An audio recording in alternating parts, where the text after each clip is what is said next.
I don't have a toolbox. I do know. have a. I know it's proving awkward. So Yeah. we'll do that, and we'll just say that we are going to be live.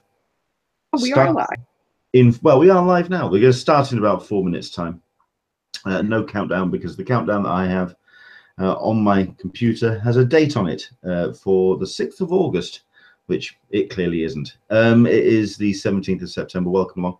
But we'll crack on with this very shortly indeed. We've got ourselves the live chat. Let me just let everyone know that we're now live. So just to restart their YouTube. The reason why we do these intros is because sometimes people don't connect to the actual stream. So we want to kind of let everyone know that we're doing it. But anyway, welcome along. Just to give you an update, I would like to say thank you very much indeed to Mark and Alyssa for holding the fort last week. Basically, it came after a Saturday, a comedy of errors, which was a bunch of crashing lows and wonderful highs. I went to the ICE International Comic Expo in Birmingham, where I held, I thought, a rather interesting conversation with John Tyler Christopher, who's an acclaimed Marvel artist, cover artist. Had a great time talking to him for an hour, and that you can find on YouTube, I understand. It's, well, yeah, I live streamed it, and we had people watching, and we had a good time. It was a lot of fun. The actual event itself was also nicely busy. It was very niche. It was all about just comics and comics artists and small press publishers. So it was an exciting event. But driving home from Birmingham, going 3 miles an hour in typical city centre traffic, at which point my engine decided to goes all the way to the top, a nice big bang from the bonnet, and steam exploded from the engine, at which point I then slithered to a halt at the side of a road, and then got towed home, finally getting me back for about 12:30 at night. But yes, that was the great way to finish the weekend. So what happened? Like your fluid? Well, that's the thing, we don't know. It looks like it's a combination of the engine and the radiator. It looks like there's a catastrophic failure across the board. At one point, I had all of my radiator fluid dump into the combustion chamber of my motor, and that ended up being about a $700 repair. Yeah, that sounds about right for this. It actually is. We're kind of working out that it's not worth it to repair this particular car. It looks like I'm going to be looking for funds to just get myself 4 wheels and a pedal. I don't know, a go-kart or something to get me around for the next foreseeable future. But it does mean that New York Comic-Con is looking less and less likely, but we'll get into that and talk about, because I wanted to talk about my issues before we actually, I wanted to save the actual show, not talking about me and my concerns, just talk about the actual the subjects in hand. So it is now at 10 a.m. Pacific, 1 p.m. Eastern, 6 p.m. GMT. Michael P saying it was either aliens or fairies. Gremlins, dude. It was gremlins. That's what it was. So yeah, there we go. But once again, but like I say, there was that, and then on the Sunday, my good lady wife Caroline was taking part in a company five-a-side football competition, raising money for Click Sergeant, which is a charity raising money for young people with cancer. At which point somebody fired a ball at full tilt at her goal from the opposing side. She caught it with her hand and bent her thumb back, and it looks like she may have either dislocated it, bruised it, or even fractured it. At this point, she's just in a lot of pain and all strapped up. So that happened as well. It's just been a lot of things happening, which has made my life interesting at the moment. But there we go. So, did you just say a lot of thumb things happening? These are fun things in my life. I thought you said a lot of thumb things happening. Well, thumb things as well. Yeah. Okay. Well, listen, it might improve my gaming. I can't do. I'm crap at games, so you never know. It might actually help. So there we go. A couple of people I do want to just quickly, before we dive into it, say thanks to. I want to say thanks to Dan Berry for putting up a lot of posts on An Englishman in San Diego. He's been covering a lot of press releases that have been coming in, and he's been putting posts up on the site. I'd like to show appreciation to him for all his hard work and effort. I'd like to say thanks to Sarita P, who's been pointing out a lot of brilliant stories, which have led on to posts and also what we're going to be talking about today. So Sarita, thank you so much indeed. And indeed to everybody who has been supporting the Twitter and all the bits and pieces for Englishman in San Diego, because it really does help with getting the word out and letting people know that we're here. So thank you so much indeed. Right. Welcome along to Talkin Comic-Con, a cup of tea with Englishman in San Diego. It's our weekly live YouTube show where we talk San Diego Comic-Con, con culture, and all the pop culture news that surrounds these events over the course of the year. We are kind of coming towards the end of the SummerCon season. Still got a couple of big events still to happen, including New York Comic-Con in a couple of weeks' time. We're going to talk about that. We've also got Thought Bubble that's happening next week here in the UK. It's going to be an interesting show because of a change of location. Yeah, it's going to be a lot of fun, but we'll talk about that as we go. But New York Comic-Con is going to be the primary thing we're going to be talking about, with some bits and pieces which have come up this week from CCI. So we'll get into those in a bit. First things first, let's introduce my guest for this week. We've got my regular partner in crime, Alyssa Franks from the Friends of Comic-Con Forum. Hello, Alyssa. Hello. Missed you last week, but I think Mark and I did a decent job. Really? Did you really? Well, we did manage to keep it to close to an hour. You know, just saying. Okay. So it's me and my fault that drags it over the 60-minute mark. Thank you. I appreciate it. You're welcome. So I'm going to hear about this afterwards, I can tell. News on the forum. We have been talking, I'm probably going to segue, I can segue right into CCI news, but I do want to get Mike before I do that. So Why don't we introduce Michael? Hello, Michael Leventhal from the Friends of Comic-Con Forum. How are you, sir? I'm good. How's everything? Yeah, same old, same old. I just came back from HasCon last weekend. Right. Give us a report on this thing, because it was the first convention that Hasbro put on. How did it go? It was very good. You know, it wasn't a 3-day show in my estimation. If you did it in 1 day, you were sufficient. You know, 2 days, I think you were more than enough. I'm not certain, unless you were staying for like a unique panel on the 3rd day, if you really needed to hang around. But it was a very good thing. A lot of things were built into the ticket price. So like all the autographs and meet and greets were actually built into the ticket price. So that, for example, they had James Gunn, you know, he was there and he had a panel, and then he had an autograph session right afterwards, and that was free. They had a few sports celebrities, and then they had even, from my childhood anyway, if some people may recognize the name, Peter Cullen and Frank Welker. If you know them, you know them. And I'm gonna show my geek card, Transformers. Yes, yes. So, and Stan Bush was there. So, you know, they had a very nice group mix of people related to each of their brands, and they even mixed in some concerts in there. So it was a fun weekend. I think they may need to work on their timing, especially it's considered a family event, FANMILY. So, you know, they wanted it for children and kids, but they had it on the first week back from school.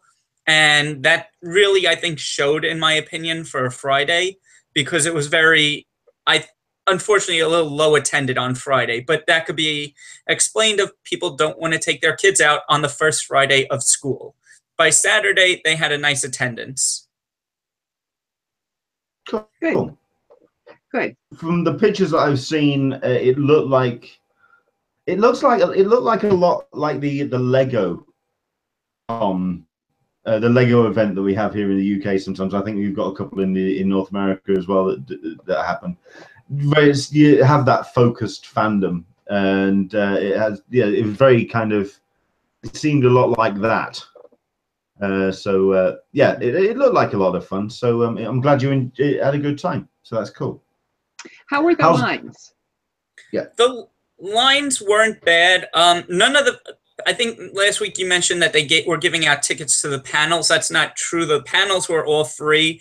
Because they used a convention center that's attached to like an arena that had like 14,000 seats. So their what they considered the main stage was in this arena that had, a good 10,000 plus seats. So it never really filled up. In fact, I think that they could have covered almost 2/3 of it, to create like a more filled experience in the seating area. The only thing that you needed tickets for were for the meet and greets. And the way they handled that was an hour before each meet and greet, you would go to this kiosk and they'd be handing out tickets. So that's where lines started to formulate, was where, where they would say, oh, there's a 4 o'clock signing for so-and-so, line up at 3 p.m. But there were like two to three signings at 4 o'clock. So you had a whole bunch of people all for different signings, all lining up, well before 3, because that's how con culture is. So they were free, but you had to get. Indeed. Yeah.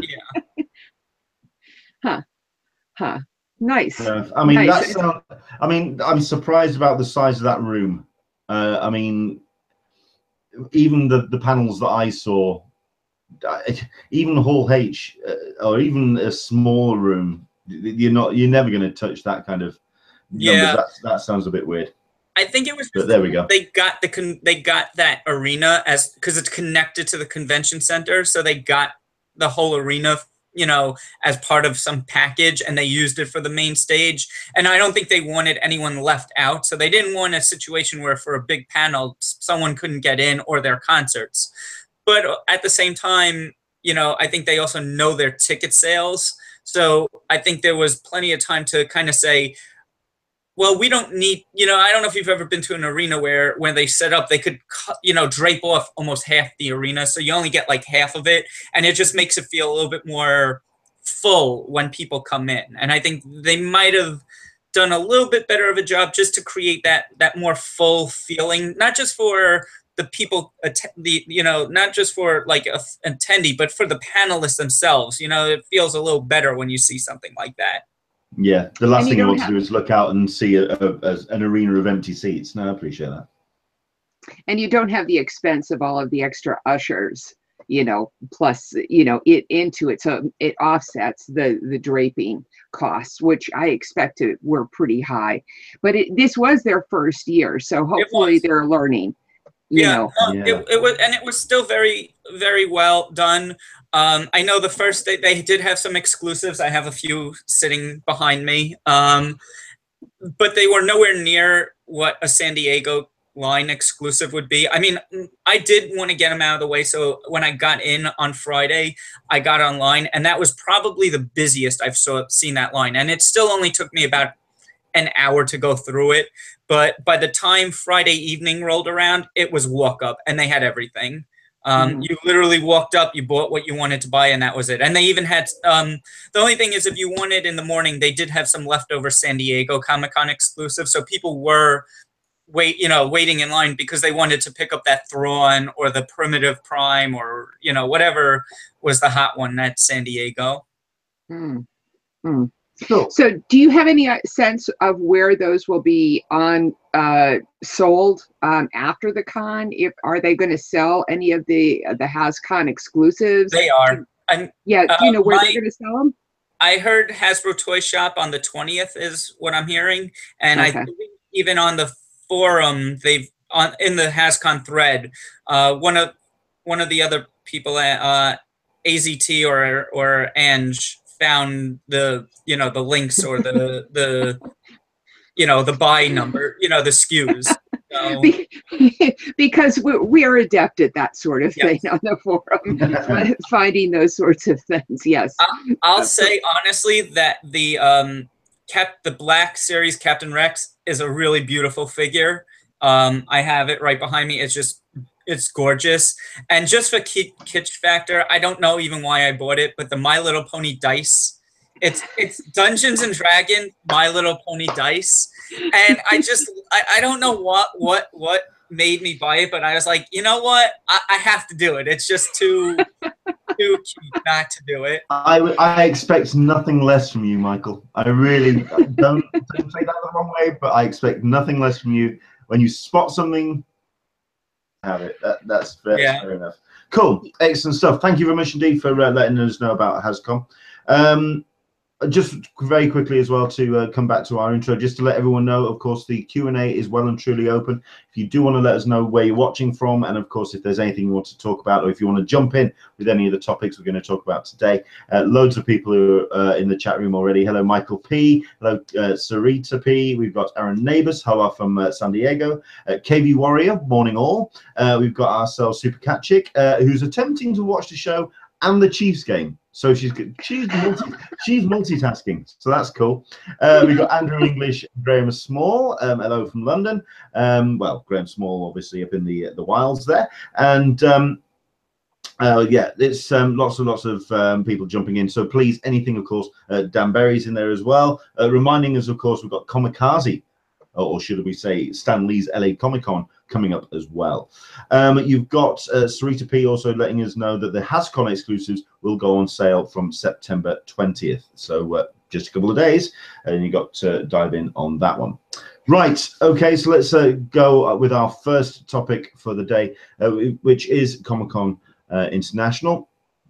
And we'll cover first the big story that announced this week. Well, I think it's a big story, and we have talked about this on the Hangout before, which is the lawsuit over ownership and the usage of the term and similar terms between Comic-Con International and Dan Farr Productions, which runs Salt Lake Comic-Con.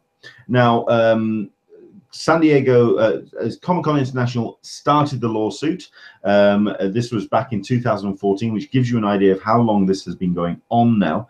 However, this week it was announced that the judge was unable to come to a decision about the whole idea, ruling that a survey provided by Comic-Con International that reported 80% of people thought that Comic-Con is a specific brand name that was valid, which paved the way for a jury trial. This is something which we never expected to go this far. We expected either a settlement, either decided by the court, or indeed something being arranged between Comic-Con International and Salt Lake. Admittedly, I actually felt that latter was never going to happen. Salt Lake have been far too boisterous. If you actually go to their website, there's a full... They've been very open and frank about their feelings about this lawsuit.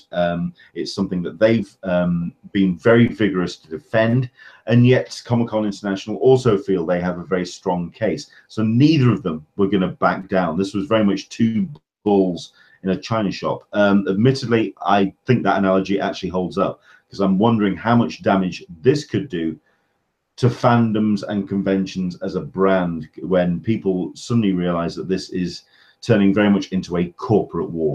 Admittedly, the difference, of course, between the two sides is very marked in that Comic-Con International is a profit, it's a non-profit organization. And then, of course, you've got Salt Lake Comic-Con, which is very much a business model. What the chats have been on the Friends of Comic-Con forum about this? What's been the general consensus of opinion? I haven't been following it. I don't know if there's been much comment on it specifically. Is anybody as interested in this as we are? No, I mean, I certainly am interested in it, because the idea that CCI is all Comic-Cons is a notion that needs to be disabused. It's not, and we can only do what we can do. There's so many people out there who see a wizard world and they think that it's a CCI thing, and that's a historic problem. And the only way that is going to be overcome is by publicity. and either staking a claim in the Comic-Con for the Comic-Con name, or it is as Salt Lake City wants to do and banish it, make it a non-trademark issue. So I think both sides have got a point, but somebody has to be the winner here, and I think it's going to make that point across to everybody in our culture. We have to actually they have to put out a lot of advertising and make it known and beat people's head up against the wall. And just CCI is not all Comic-Cons. So actually, as someone who's somewhat of an outsider, you know, I haven't been following quite as I'm aware of what's going on, but not like following as closely. Where do you think then? I mean, obviously, it right now seems to just be Salt Lake and San Diego, and obviously there seems to be some, if I recall, some, you know, like how Salt Lake was advertising, you know, and how San Diego. But then where does Wizard World, the Wizard Worlds, and where does the ReedPOPs, you know, when they have the name Comic-Con, come into play whatever this decision comes in? Because it is New York Comic-Con as well, you know, and especially for New York, where it's the largest convention on the East Coast, people are definitely associated with San Diego, which is the largest on the West Coast. Wizard World actually have the better idea. I mean, I understand that people and companies would like to brand off the actual Comic-Con name. It's a powerful, I mean, you only have to turn around to somebody, a muggle, as it were, and say, I'm going to Comic-Con, and know what that entails. You're going to a pop culture convention. Because they are creating their own brand, that people are going to a Wizard World.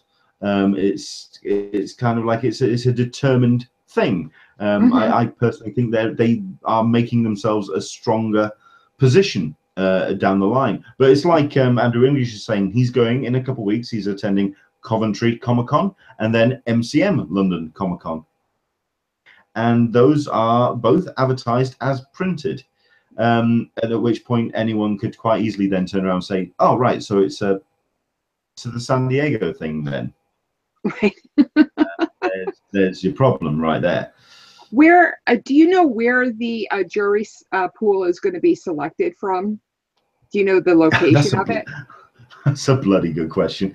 No, but considering that considering the lawsuit was filed in San Diego, and in the Californian, the Southern County Court, going to be a Californian court. In which case, that's very much in CCI's advantage. In the timing apparently is going to be sometime in November, so we're going to be paying close attention to this. Michael P. San Diego made Comic-Cons for the world. Nobody cared until they did all the heavy lifting. Good point. Okay. It's going to be very interesting to see how this plays out. Yeah. Cool. Okay, so that's that. We will of course pay close attention to that story, and of course you'll find all the updates on the Friends of Comic-Con forum and on An Englishman in San Diego, as you will also find something that we posted, which is another inside baseball kind of post, which is regarding the Comic-Con press application period, which is now opened up on, I want to say Tuesday. Yes, I think it was like Tuesday. It was Tuesday, Linda. No, it was Thursday. Good grief, it was later on. See, this week has been a mess for me. Okay, this is the Comic-Con press application period. It was on their social media, and that the page has been updated. And basically, taking applications for 2018. The window is now open until the 3rd of November, and it is for very specific branches of press, including websites, magazines, and documentaries. There are 5 categories which you can apply from. The reason why I think it's interesting to talk on this podcast about this is because of the way that the process has now changed. Instead of a PDF which you download and fill out all the various elements to it, it's now an online form. I believe is it a Google Drive form? Doc form? A Google form? It's a doc form, yeah, absolutely. Yeah, I think so. I mean, I think it has been I think it was last year also, if I recall correctly. I applied last year. It was a PDF form. It was okay. It was same as that you had to send you had to send in. Well, I'm glad that they're using Google Forms. I had a chance to use them and play with them a little bit earlier, a month or so ago, and they're brilliant. They're really wonderful in terms of formulating the data so they can get a real good idea about how many people are applying and all of that. The thing that I found particularly fascinating about this is that they're on track.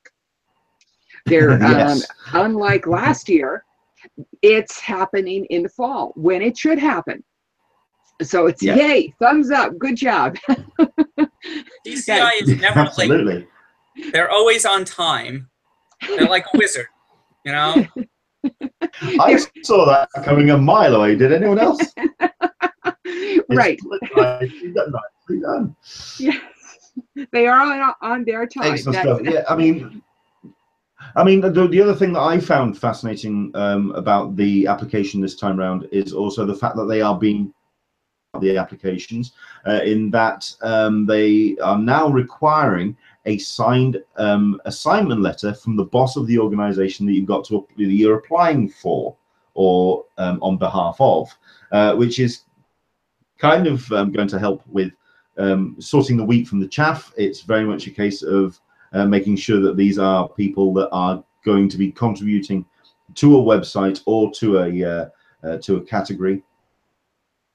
Mm-hmm. Yeah, it's kind of they're being a little bit more solid about the way that the press application setup is working. Like I say, the whole thing is going until Friday the 3rd of November, so they're keeping that window nice and short, so you've got to get that in.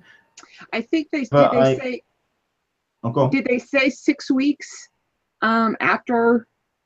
Was it 4 yes, it's a 6 to 8 week assessment period. So the sooner you get the form in, then they'll start working through the form and checking all the URLs and all that. So 8 weeks after that, it's December, January, the middle part of January. So we could see Gen Reg at the end of January. Can I make that leap? Uh-oh. Has Leonard froze? Yeah, he seems to have froze a little. Okay. Yeah, I did. I'm sorry. You froze as well. It may be at this end. But no, I think I used the word leap as well. Yes, okay. Good. I think you're right. Yeah. We do have some changes that are happening to the forum buying groups. Speaking of pre-reg, unless there's anything else you want to add, Leonard. I don't think so. No. Okay. I'm curious to see how it's all going to play out. Yeah. The one thing I am curious about, and I have brought it up on my Twitter feed, is the fact that in the past, when you get a successful press application, you get a 2-year window. You don't have to reapply your submissions since. From my press application last year, which means 2018 would be my 2nd year of the approved position. It's now showing as due, which means I'm having to reapply, and I'm curious for the people that are in the same boat. I was not. I am not due. Last year was my first year, and I am not due. Right. Okay. So it's just us. They're picking on me. I'm not sure about that. There's some confusion because I'm shown as not due for San Diego, but I'm not shown as that I can get that I'm pressed for WonderCon. which I was pressed for also. So I think there may be a little bit of confusion, and perhaps an email to the press people would be called for. It's just my guesstimate in terms of in terms of this. Yes, I think you might be right there. So with regard, okay. yeah, I was just curious. Sure. It's something I'm going to have to look into.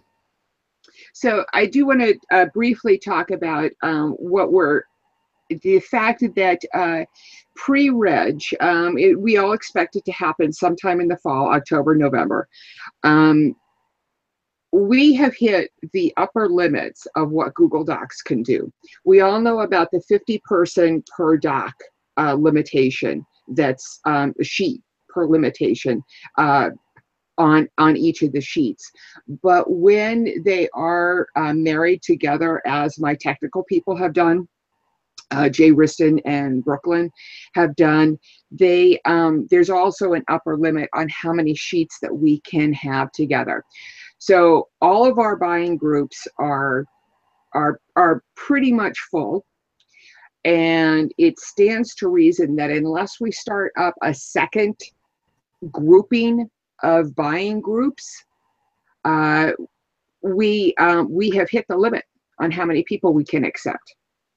We don't know whether or not we're going to be able to open up buying groups for Gen Reg for, as we speculated, in January or February. We hope so, but it frankly depends on whether or not we can train people to manage those buying groups in a way that is responsible and worthy of having the forum name attached to it. So I just want to start getting that word out there, that we've got a couple of people who may do it, but we're starting to hit that limit of what the Google Docs are available for. So that's fair enough. No, that makes sense. Yeah. I just wanted to hit that before we move on to New York Comic-Con. Because if there are any questions, of course, about what CCI are currently up to, of course, do jump in on our Twitter feeds or on the Friends of Comic-Con forum.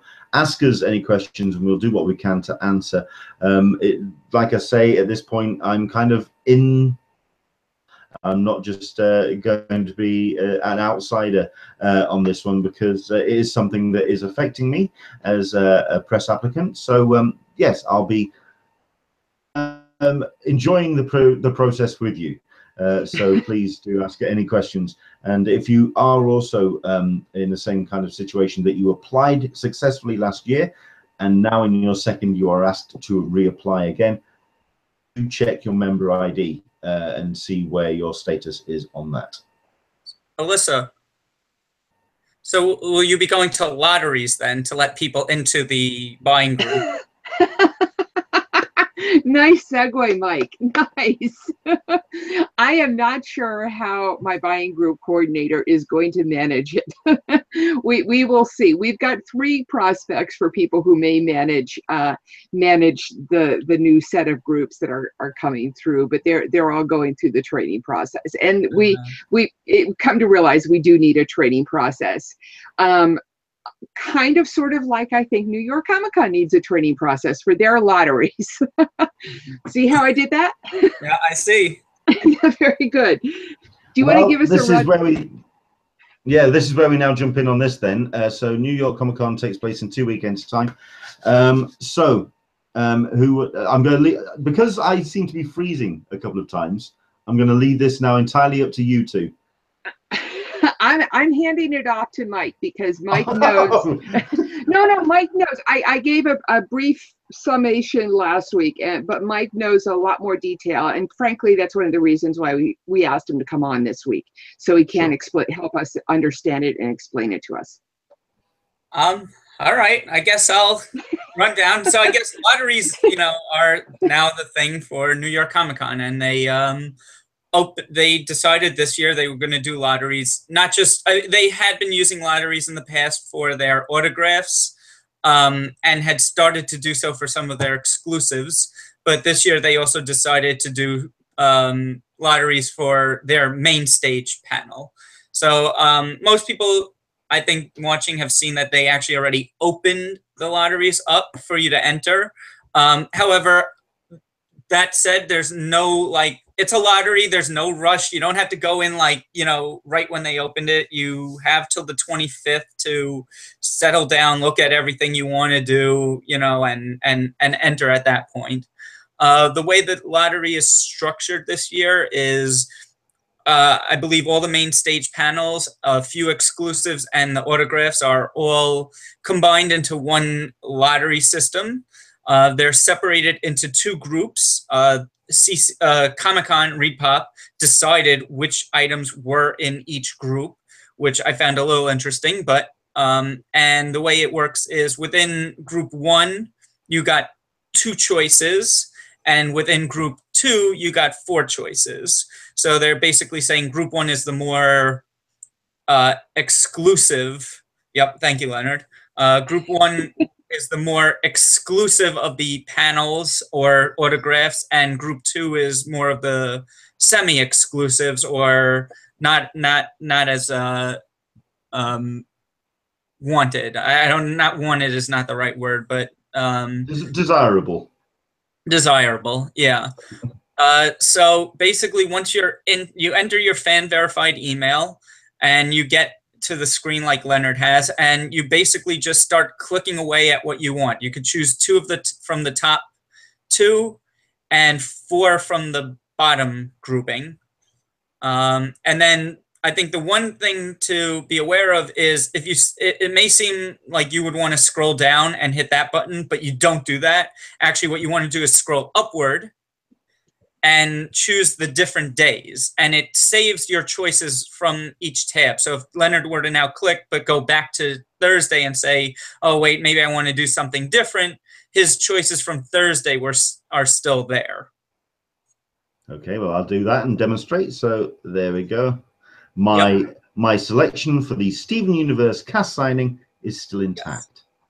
Yep. The only thing to be aware of is if, let's say, for example, you only have 3 days, you only want to select the days that you are going. As you can see, there's a little disclaimer at the top that says, you know, if you enter for a day that you're not going, they're going to disqualify your entire ticket.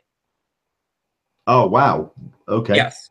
So just, you know, beware. If you're not going Thursday, don't select Thursday items. Or if you're not going Sunday, don't select Sunday items. With the Funko exclusive and the Lego exclusives, I'm guessing it's just kind of like a chance to get in the line? Yes, it's a chance to win. So, yeah, you know, we could go on and on about how the lottery is set up. Personally, I'm trying to remain slightly objective. I'm not a big lottery fan person, so, you know, I understand what they're trying to do, but on the other side of the fence, I also think that there are issues with the lottery. If I can jump in here for a second and just kind of summate the problem, I think what Mike is trying to get to is that if you enter the exclusives lottery for Funko or Lego, you can only win once. So if you enter in that lottery for all 4 days and you could only win once, you've negated the other 3 days. Yeah. So that is what negated the other 3 days totally. In a sense, well, there's a few. You lose your option. You lose your choice.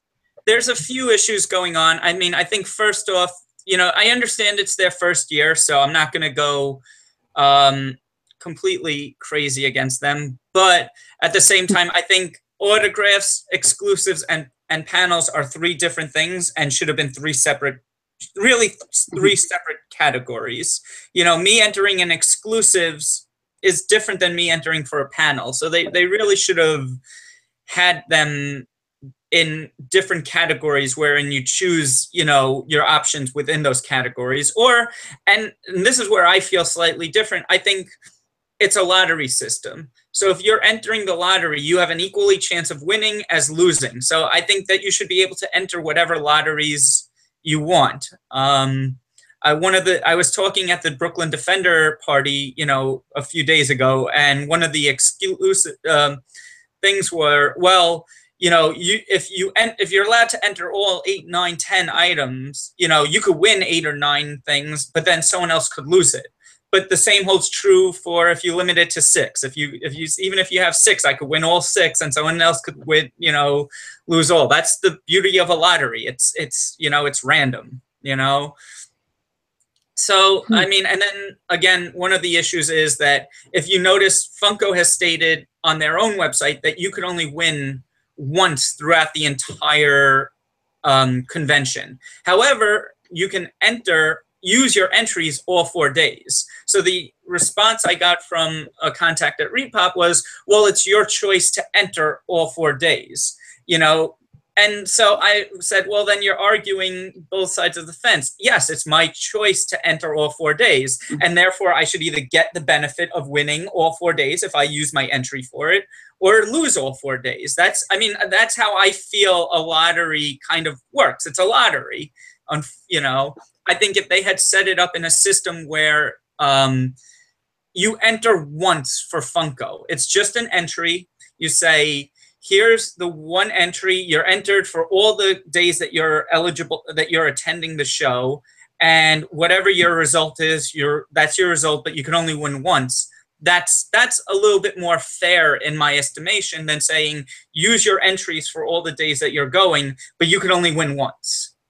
So I think there's some issues with how the lottery was kind of set up, you know, and we'll have to see how it works out. Also, I think having giving out half the main stage lines, you know, makes 1,500 fans happier. But for, you know, the other fans that are like now, you know, want that one panel, you know, in that room, now they're going to say, well, now there's half as many seats available. So does that mean I have to get there, you know, earlier than I would normally intend to go when there were double the amount of seats, just to make sure I get into that panel? So, you know, there's both sides of the fence on it. I think it's going to be interesting because we will be joined next week by Mr. Mike Armstrong from ReedPOP, and I think all of these issues we'll be bringing up and putting to him. I quite liked the line he used there of ReedPOP playing both sides of the fence, in that they can quite easily then turn around and say, well, that's the choice you make in terms of the decision. At the end of the day, it's there you go. There's the choices that you put down, and you then have to stand behind those choices.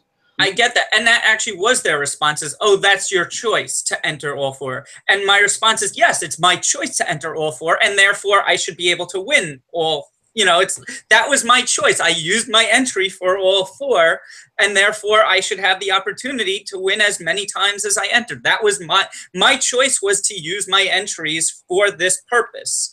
You know, I didn't use my entries for other purposes. I used it for this purpose, and therefore, if it's a lottery, if it's random, and if it's truly random, I should have the opportunity to win as many times. And that's wherein, I guess that's where I'm getting a little bit more how I feel about this situation than, you know, overall from a more, I guess, a more objective sense. That's a personal thought of how lotteries and those kinds of things work.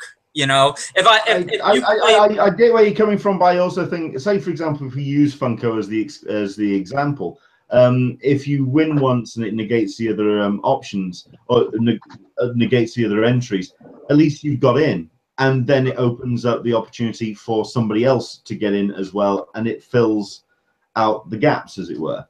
I agree, but I also feel, I mean, if you enter, let's say, your state lottery, the New York lottery, you win tomorrow. The lottery then doesn't say, well, you can't enter again. They'll take your money. You're entering the lottery. That's, you know, so that's how I guess I feel slightly different, in the sense that I feel that all of my entries should matter.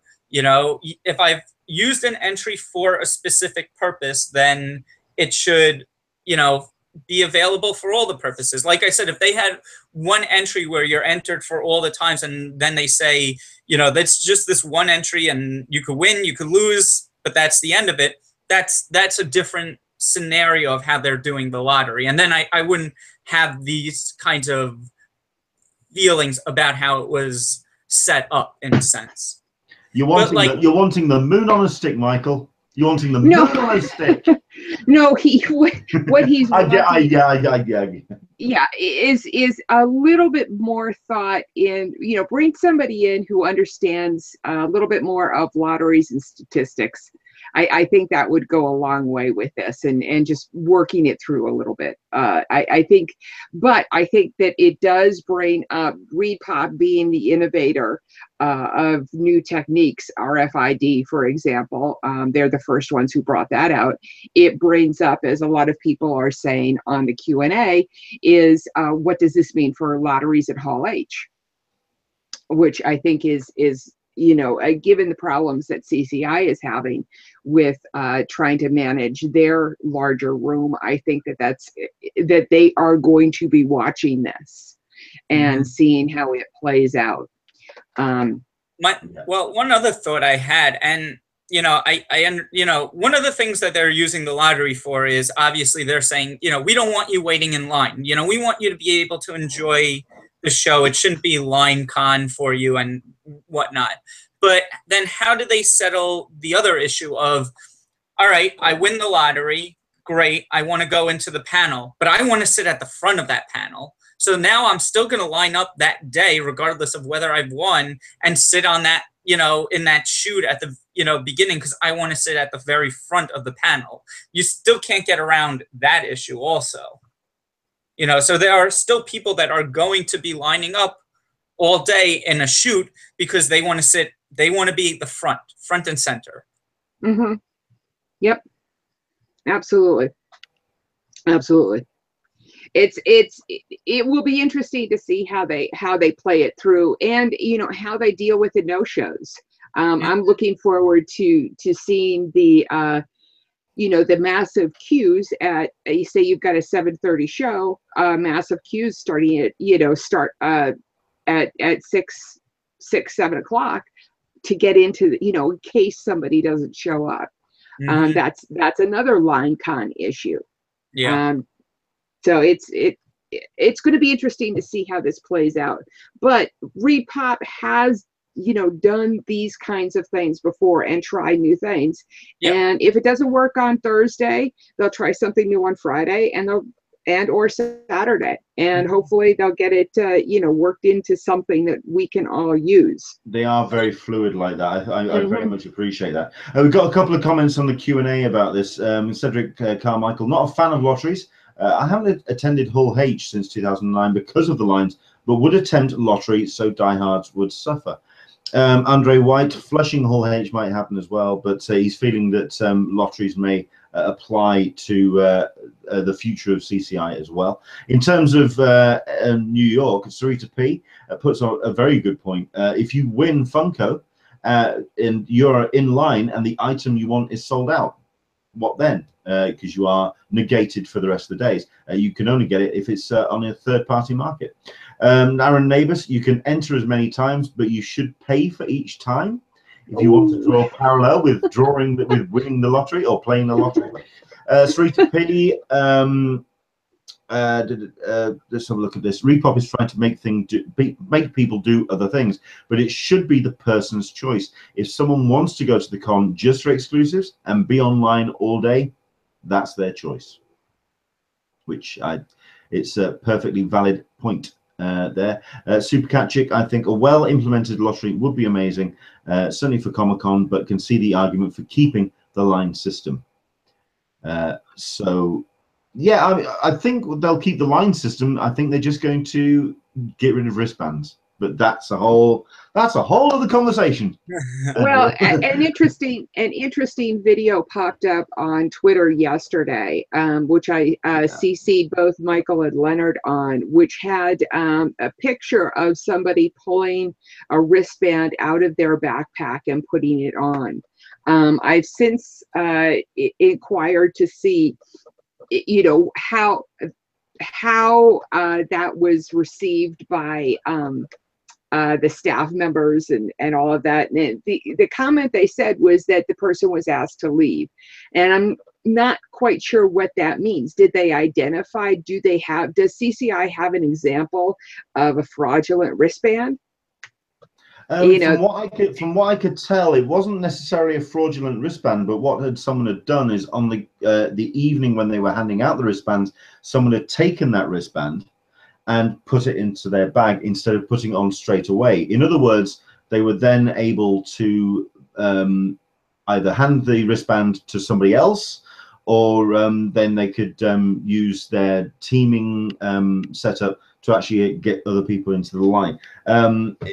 At the end of the day, CCI identified the video, and indeed the comments which you shared were back in the day. It was actually posted on the day of that particular Saturday, and CCI did respond to it. So you can't fault CCI for their reaction to the video. So, but in terms of the actual, at least it provided us with a visual example of the fraudulent activity that was discussed at this year's event. So, okay. We've got a number of items that have been updated and posted this week in terms of New York Comic-Con. So we'll just jump in with Michael with his response to a couple of these. The Sideshow collectible pins. Are you going to be doing the treasure hunt? I do them I love it. Of course, yes. I'm already planning well, I like the Court of the Dead personally, so they're gonna have 2 pins. They're both free. They're just usually a little scavenger hunt. Personally, I have every Court of the Dead one that they've done, so yeah, I mean I'll have it by Thursday morning. There's no doubt. And I like the dedication, sir. And the Sideshow one actually looks kind of nice too, so I'll do that one. Usually it's flip-flop. The Sideshow, the Court of the Dead one, Court of the Dead, which is a intellectual property of Sideshow, I should say. So Sideshow does statues of Marvel figures and Star Wars and DC, but then they have their own intellectual property, Court of the Dead. So the Court of the Dead one is usually where you have to run around to different booths getting a stamp. This time they're doing it with the Sideshow pin, where you have to go around to different booths to get the stamp. And the Sideshow one, you have to go to Insight Editions to get that one. But I'll say, actually, Insight Editions, if you've ever seen them, they put out some really nice product anyway. They've done, they did the Art of Mondo book, the Art of Jock book for Mondo last year. They're doing the Art of Mondo book this year. They've done the Court of the Dead book for Sideshow. So they have some really nice product. They have the Monster Book of Monsters. So I would say go to Insight Editions anyway, just because they're a really nice company. And then, the Mondo pins are great. They're very good quality, you know, double posted, nice and heavy. Yeah, very good pins. But that Sideshow one I have to get, and I will get the I'll get both of them. Cool. And he'll drag there is on screen. It is I'll get more than one. There you go. Basically, let's have a look at this. Newest Court of the Dead Convention X pin will be available for scholarly souls who venture to the Insight Editions booth 1946 and indulge in the ethereal publishing projects there. Fans must gaze upon the Grave Tales Comics Omnibus and take special note of the artwork on the final page. Once that is done, they may return to Sideshow booth 1912 and find the dedicated Court of the Dead iPad and answer a query related to their findings. Upon successful completion of the question, mourners will be prompted to enter their email address to claim their free pin. So how many email addresses do you have? We'll move on, but I'm guessing a fair few. And as for the Bat Signal one, it's a case of getting 3 stamps from the partner vendors, which is Blam Entertainment at 1578, Midtown Comics at 2336, Best Comics at 2537, Razor's Edge at 2556, Royal Collectibles at 2922, and Fanboy Collectibles at 2937. You get 3 of those. Take it back to the stamped cards back to Sideshow at 1912, and enter your email, and you snag the pin. So there you go. Cool. So that's Sideshow. The other one that I wanted to bring up is, if I just come off the screen share for a second, we've got a couple of other panels that have been announced this week, a couple of them which are stunning. Number one, we've got ourselves the Amazon Video stuff that's happening, which they are going to be promoting Law. They're going to be doing Man in the High Castle. Oh, look, shock or surprise, they're doing The Tick. You know, like we didn't see enough at that at San Diego. They're going to be doing The Tick, and also they're going to be promoting 2 shows which are based on the Philip K. Dick works. Obviously, Man in the High Castle is one. The other I didn't actually realize was co-produced by Amazon Video, which is Electric Dreams, which airs in the UK tonight. Looking forward to that. Oh no, I'm a Philip K. Dick fan. Oh yes, I'm down. I'm so down with that. I've got to see. I've got to find out where that is in the U.S. I'll be back on that. You know, if anybody knows, or I'll do some research on that one because I'd like to watch that too. Yeah, I was thinking about it actually applying for that press room. Yeah, the electric sheet. That looks cool. You've also got Warner Brothers, which, to be honest, the information that I've got is mostly about the animation section, which they are going to be bringing Batman Ninja, or a preview of Batman Ninja. They're also going to be doing a celebration of the 10th anniversary of the original movies from DC Animation, and you're also going to be getting a screening, I believe, of Batman v Two-Face, which is going to be coming soon. So those are going to be very big popular panels, certainly for the fans of the animation arm of DC. But the panel, which has gotten me so psyched. Me too. Oh, yes. It's about the legacy of Jack the King Kirby. Of course, we are celebrating the 100th birthday of Jack Kirby this year. Plenty of things happening in various conventions, but this one is being organized by IDW and is going to be featuring Walter Simonson and John Byrne. Yes, out of retirement. Yes, totally. Oh man, to give you an idea of how big a deal this is, John Byrne has stopped going to Comic-Con since I believe 2004. It's been he's just turned around and said it's not happening. The last time he actually went to a convention was 2 years ago, which was a Star Trek convention. Hey, he's a Trekkie. So obviously this is a big deal. So it's going to be a fun panel. IDW are also bringing something like 100 Jack Kirby pieces of artwork to be shown on a slideshow. And there's also going to be a signing with John Byrne, which I believe is a 2-hour signing, which takes place after the panel. It's a big deal. This is a chance to meet John Byrne. The last time I think IDW also had Frank Miller. Mike can help me remember, but I think they had Frank Miller. Dark Horse, Frank Miller. Yeah, Dark Horse. Well, okay. I was going to say, you know, how it usually happened, but I know how Dark Horse did it was that you had they had a bunch of beads and you had to pick the right color bead, and your chances were not good. Let me put it to you this way. And the queue was long because everybody, all of the comic people were there, and multiple times. So it's the competition. Well, though, going to be hard. Oh, we did well. Yes. We did well. We did well. Yes, but it's going to be interesting, and I am thrilled and really looking forward to this one. Leonard, I hope you can be in the room with me for this panel. You have no idea. Yeah, absolutely. Just quickly explain how the process is going to work. Oh no, 13. Did I say 100 pieces? 1,300 pieces of original Kirby artwork playing in the background. Good God. Come on, bring it on.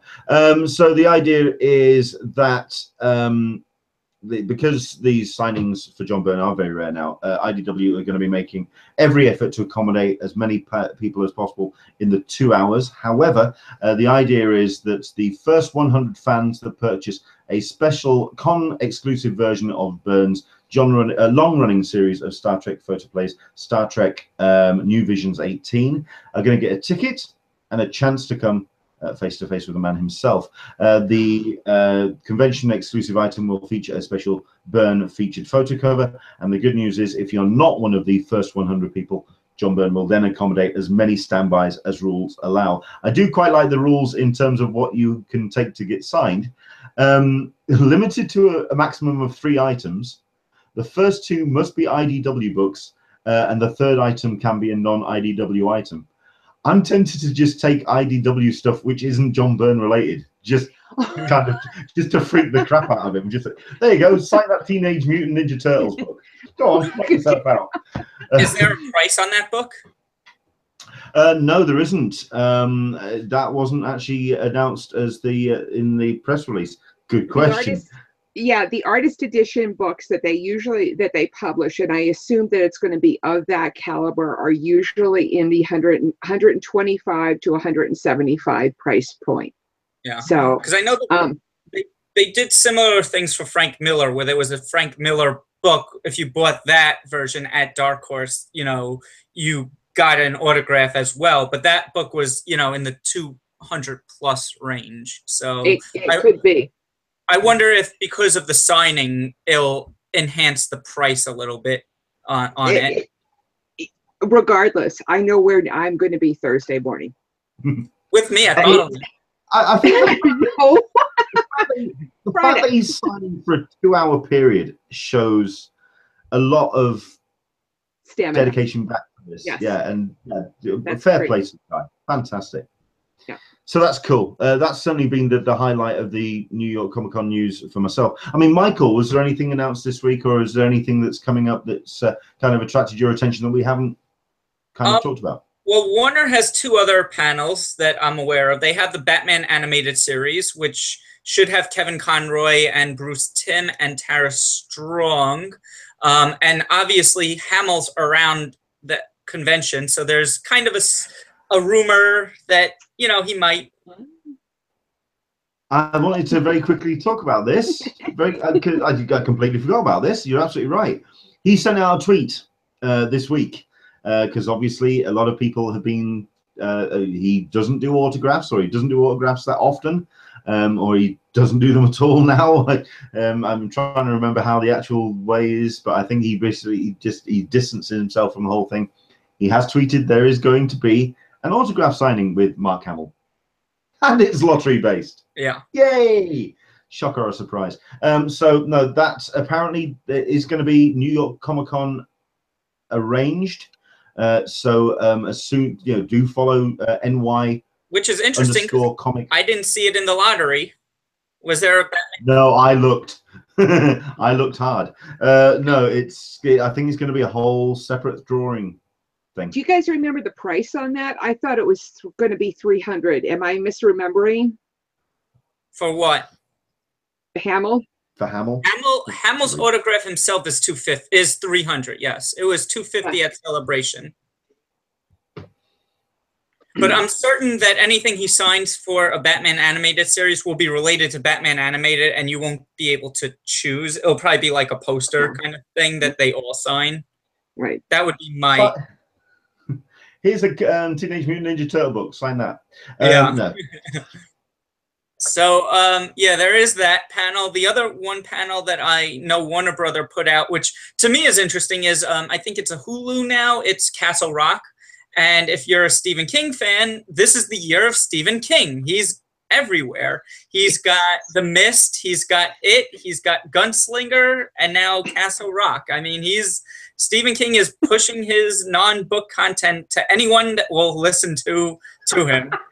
I fully think that's how I'm taking it. The Mist is good. The Mist television show is good. I'm not arguing whether it's good or bad. I'm just saying the man is everywhere at the moment. Outside of that, the only ones I am aware of, American Gods is the one I'm looking forward to on the main stage. That, I really enjoyed the series. It was very slow, but I really enjoyed it. So I'm hoping I enjoyed it as a binge. I decided that I stuck it on my phone because I watched the first 2 episodes. I really struggled with the pace. I struggled with the way that it really didn't. I mean, there are some shows that don't explain everything to the audience, and the audience has to take the show almost like a mirror to yourself and to your own experience. I had it all on my phone. I watched all 10 episodes on the plane out to San Diego. I had a blast. It works as a binge experience. I enjoyed it. I entered the lottery for that one, but I still reached out to my press contact because I'm hoping there's a press interview room. Because it's funny, the one, they don't have a lot of people coming. They only have 3. They have and I don't know the actors' names. I forget them, but they have Bilquis, they have Shadow, and then they have the Irish Sweeney. Oh, Sweeney, yeah. Yeah, Sweeney. And actually, for me, he was my favorite character. I liked him the most. I found him amazing in that series. I liked every minute he was on the screen. But the question to me is, well, Gillian Anderson is doing X-Files, but she also plays media in American Gods. So I guess the question I never get is, it's like, well, you know, when everyone says, why don't you get this person or this person? And I still don't get it. It's like, if Gillian Anderson's already there for X-Files, how is she not also on the American Gods panel as well? I mean, I know it's different, you know, probably different studios, different, you know, people, but I don't know how that just doesn't get arranged, like how they wouldn't figure that out. Because I think she'd be great. Yeah. To add on there. Agreed. Yeah. And no argument for me. Another panel I think to look out for, is against X-Files. But I have other reasons for that, not being the biggest, I'm not the hugest X-Files fan, but if you were in the panel room when they came back about 2 years ago, it was again Gillian Anderson and David Duchovny. And I don't know what Duchovny had taken before he got on stage. But honestly, it was one of the greatest panels I've ever sat in, just because of how he was I mean, it was just amazing to sit on that panel. So I'd say if you could get into the X-Files panel, just for no other reason than just to see what Duchovny will do it. Wow. Wow. Nice. Anything else, Michael? No, you know, honestly, I because I knew the lottery wasn't, you know, imminent. Like I didn't have to go through it. I'm still looking at it this weekend. And I'm, sorry. And I actually I have entered it. I just went, that sounds good. That sounds all right. I was not strategic at all. I just, okay. Yeah, no, I agree. I haven't gone through the non-main stage panels yet. That's it. You know, like to find those smaller gems, you know, that may be there. Like, I don't know if Cards Against Humanity are there, but like I went to their San Diego Comic-Con panel and it was not to be missed. It was really entertaining. So I still have to go through the smaller guys, you know, just to see, you know, round out that show that way. Makes sense. Cool. So I got a question for everybody. Did everybody watch The Orville last week, and what'd you think? I haven't, no, because the thing is, it's not out here in the UK yet, which means the only way you can see it is through slightly more nefarious means, and frankly, I've been busy. So I've been distracted. Okay. So I wasn't able to, no, but from what I've been hearing, it's good. It's really good. This is why I don't understand why the critics are so upset with it, because I really enjoyed it. I think it's just because it's got Seth MacFarlane's name on it and they like giving the man a kicking. Okay. I mean, what I liked about Sarita P says she watched it. What I like about it is that it shows people in the Star Trek universe who are not perfect. You know, I love that. It's like humanizing the Star Trek people. If I had any one complaint about the Trek universe, it's that people in the Trek universe are too perfect. I mean, Next Gen was totally, everybody was perfect. That was Roddenberry's goal, wasn't it? He wanted to have the ideal human condition, which is why DS9 was more interesting for me, because it was on the fringes and people were not as polished. I mean, Sarita P, I'm trying to work out if she's damning with faint praise here. I watched it. Okay. Super Cat Chick, yes, Orville was awesome. Capital letters, 4 exclamation points. Andrew English, no channel or release date for the UK, yes. So yeah, I'm oh no, it's gonna possibly for Fox UK, but no date yet. So okay, I mean, if I want to watch it, I may have to go and sail the nefarious seas. I am recommending it as light-hearted, fun, a fun approach. I mean, it should be a good balance with Star Trek Discovery, which is coming in a few weeks.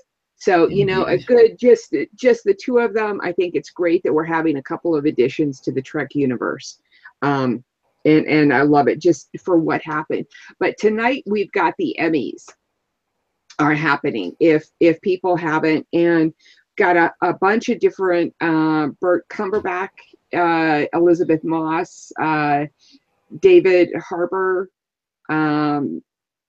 the Duffer brothers. I'm reading off of somebody else's list. Duffer Brothers, Stranger Things, Westworld, Sherlock, and This Is Us are all being nominated. So we're, you know, it should be an interesting, given that we're in the golden age of TV, it should be an interesting watch tonight to see if we're indeed going to get some of the sci-fi shows.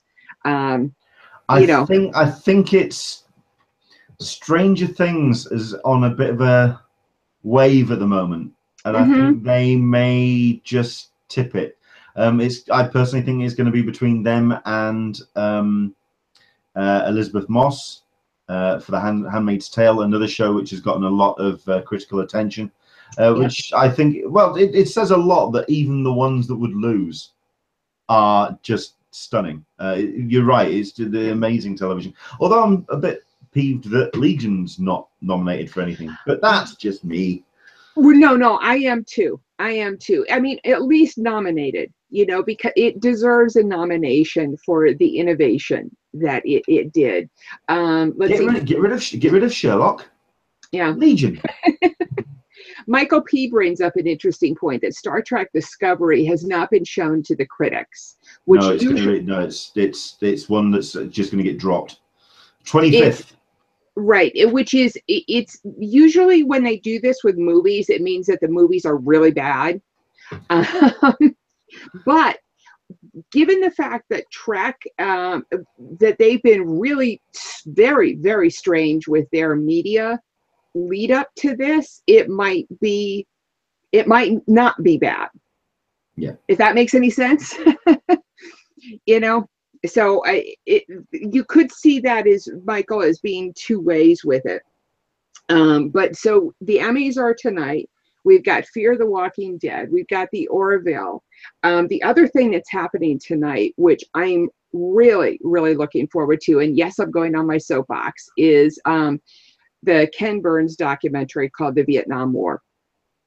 Just if you've ever seen the Civil War that he did 10 or 15 years ago, it's an absolutely heartbreaking, from all sides, real humanistic approach to presenting the war.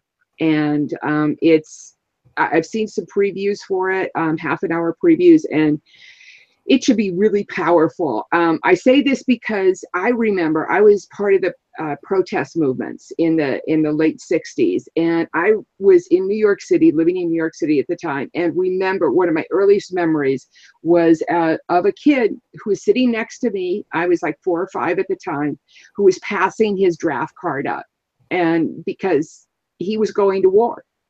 And it's just one of those, you know, it's part of our culture. And I don't think we've actually really resolved that. Anyway, that's, yeah, I'm off my soapbox now. This week, sorry about that, but it's that good, in my opinion. let's see. This week we have Gotham returning, The Good Place, Transparent, El Chapo, and Channel Zero, which has also gotten some great, very good reviews. Channel Zero is on the Sci-Fi Channel. It kind of had a funny entrance last year where it was really kind of low key, but it got a lot of buzz, kind of in the horror genre. So that's one, and as did The Good Place, half an hour sitcom of just light, light and funny and kind of biting, but as far as I'm aware, that's just been picked up by a UK channel, so we'll be able to see that here in the UK. I've been hearing great things, and I'm a big fan of the cast. So we also wrap up of The Strain. The season finale for The Strain is happening, and we say goodbye. Is it season or series? Series. Oh wow! Okay. Yep, is a series ender. We also say goodbye to Zoo, Salvation, and Midnight Texas. We don't know if Midnight Texas is picked up for next year or not. We haven't heard. I'm kind of guessing that it won't be. But that's my thing. Oh, they had a Channel Zero, Michael P. says, had a tooth monster. If you've seen pictures of it, this thing is just, if you like teeth, it's amazing. Andrew English says Channel Zero is a 5-star. Be sure and catch it. And so cool. There's a couple of shows in there that I'm really up for. I mean, there was one that I heard about this week, which was a cancel, if I'm correct. It was this week, about Blood Drive, which you've been mentioning a lot on the Hangout. Yes. It didn't make the grade, from what I've been told. Okay, so there we go. Yep. Super Cat Chick, I feel like I'm one of the 5 people that likes Midnight Texas. And Michael P, I agree, but I like Midnight Texas as well. Myself and Caroline, we've got it stored on the Skybox. We'll get round to it, but there we go. Okay, excellent stuff. But no, if you are watching the Emmys tonight, it's gonna be cool. In memoriam. Well, indeed. Let's wrap up the show with 2 people that we lost. Do you want to do the first one? Dr. Jerry Cornell has passed away. He apparently he was at Dragon Con and caught a bit of con crud and posted, and then all of a sudden he was gone. If you don't know, he is a co-author with Niven for A Mote in God's Eye and Lucifer's Hammer. I believe they've done a number of other books. A very prolific writer, and it's indeed a kind of hard science fiction author. But just kind of like, all of these people are leaving us. Indeed. I mean, the thing about Jerry Pournelle, I mean, this is what I was discussing with a couple of friends. Last year, it was a case of a lot of people leaving us too young. They were taken from us too young. This year, it's people who have had quite the innings and have had incredible careers and incredible lives. And Pournelle,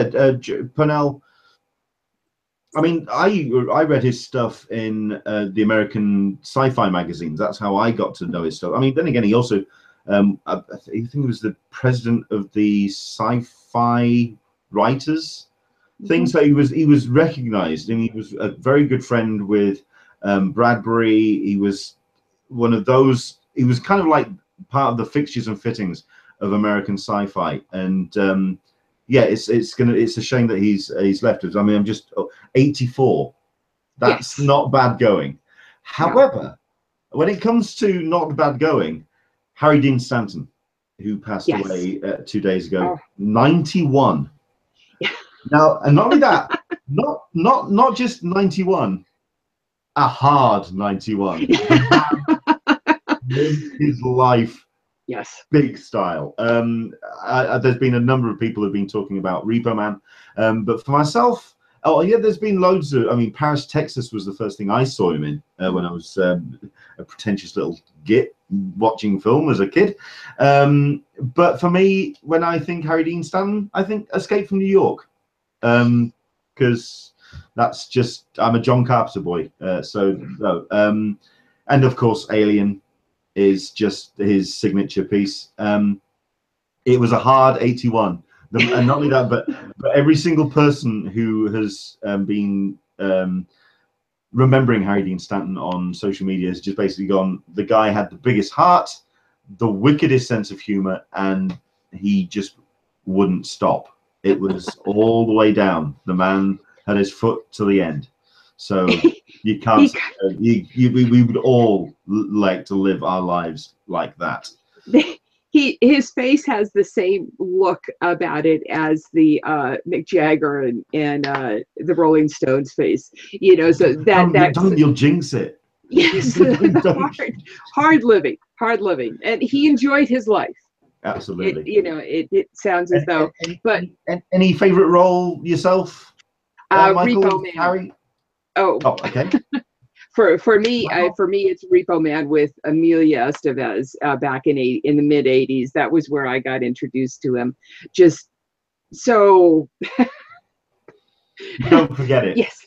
You don't forget it. Yeah, you do not forget his roles, and of course, Aliens, as you mentioned. That was right there. Michael, do you remember him for any roles? Probably Aliens. Yeah. Yeah. Mm-hmm. There you go. So, I mean, if you want to go and watch, go a clip on YouTube, type in Alien cat and him making Jonesy, making cat noises. Oh, fantastic. Anyway, cool. So yeah, two greats that have massive legacies behind them, and they shall be missed. So there we go. Thank you very much indeed for watching today. I hope you've enjoyed the show. I hope we've gotten you ready for next week and indeed the week after. Next week, we are going to be joined by Mike Armstrong from ReedPOP, who's going to be giving us the final push towards New York Comic-Con the week after. So please, we'd love to have you come along. And of course, any questions you have for Mike, and certainly in terms of the way that New York Comic-Con is going to get arranged and all the lotteries, anything that you want to put to him, come along and join us. Yes, and the week after, hopefully, a live report from New York Comic-Con. Hopefully on that one. Aaron Neighbors is saying R.I.P. Len Wein. I thought that was last week. Yeah. I thought that was like, well, yeah. I think we talked about him. You did mention it. We yes, and I believe we also talked about him before too, but that one was heartbreaking for me. That yeah, I mean, obviously I was missing the show, but yeah, it was, yeah, that one hurt. Yes, excellent stuff. So thank you very much indeed for joining us for the show today. But let's say thanks to our guest, Michael. Thank you so much for coming on, man. It's always a pleasure. Where can people find you online? They could find me online pretty much everywhere. MLLNY. It's under Twitter, under Friends of CCI and Friends of CC, and at High Def Ninja, which is where I normally do all my articles for writing. Excellent stuff. Thank you very much indeed. And Alyssa, where can people find you? At Friends of CC is my Twitter handle, and Friends of CC.com is my website. Yeah, I messed up my Twitter handle again. It's at Friends of CCI. We are going to get a piece of card above your monitor. For God's sake. Okay. Love you too, Leonard. Bye. Yeah, love you too. You can find me at Englishman SDCC on all the social medias, and of course you can find my work on AnEnglishmanInSanDiego.com.